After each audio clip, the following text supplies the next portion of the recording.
കണ്ണൂർ സ്വദേശികളായ ബാബുരാജ്, രാജീവൻ എന്നീ അധ്യാപകരുടെ നേതൃത്വത്തിൽ 2002 ഗിരിജൻ സേവാ ട്രസ്റ്റ് വയനാട്ടിലെ മട്ടിലേത്ത വിവേകാനന്ദ ട്രൈബൽ റെസിഡൻഷ്യൽ സ്കൂൾ തുടങ്ങിയത്. പഠനം പാതി വഴിയിൽ ഉപേക്ഷിച്ച 42 വിദ്യാർത്ഥികളുമായിട്ടായിരുന്നു തുടക്കം.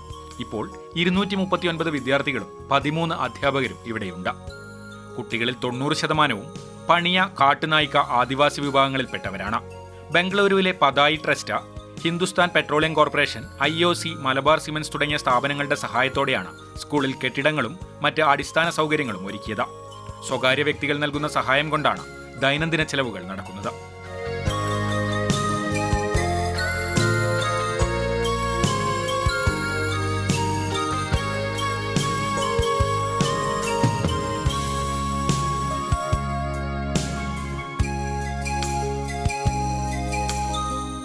ഇൻഡിവിജ്വലായിട്ടുള്ള ഒരുപാട് ആൾക്കാരെ സമീപിച്ചിട്ടാണ് നടത്തിക്കൊണ്ടുവന്നത്. പിന്നെ ബാംഗ്ലൂരിലൊരു പാതായി ട്രസ്റ്റ്, പിന്നെ Hindustan petroleum corporation, Cochin shipyard, Indian oil corporation, Malabar cement, ഇതെല്ലാം നമുക്ക് ബിൽഡിങ്ങും മറ്റു കാര്യങ്ങളെല്ലാം ചെയ്തു തന്നത്.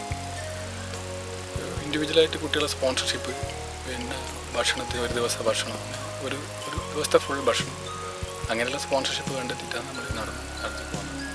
പഠനം ഉപേക്ഷിച്ച കുട്ടികളെ കോളനികളിൽ നിന്ന് കണ്ടെത്തിയാണ് സ്കൂളിലെത്തിക്കുന്നത്. ഇവരെ സ്കൂളിൽ താമസിച്ച് പഠിപ്പിക്കുന്നതോടൊപ്പം തയ്യൽ, കരകൗശല നിർമ്മാണം തുടങ്ങിയവയിലും പരിശീലനം നൽകുന്നുണ്ട്. ഇത് ഇവിടെ നിന്നും പഠിച്ചിറങ്ങുന്ന കുട്ടികളെ ഉപജീവനമാർഗം കണ്ടെത്താനും സഹായിക്കുന്നു. 15 വർഷമായി മികച്ച പ്രവർത്തനം നടത്തിയിട്ടും സർക്കാരിൽ നിന്ന് നാമമാത്രമായ ഗ്രാന്റ് മാത്രമാണ് ഈ വിദ്യാലയത്തിന് ലഭിച്ചിട്ടുള്ളത്. മാതൃഭൂമി ന്യൂസ്, വയനാട്.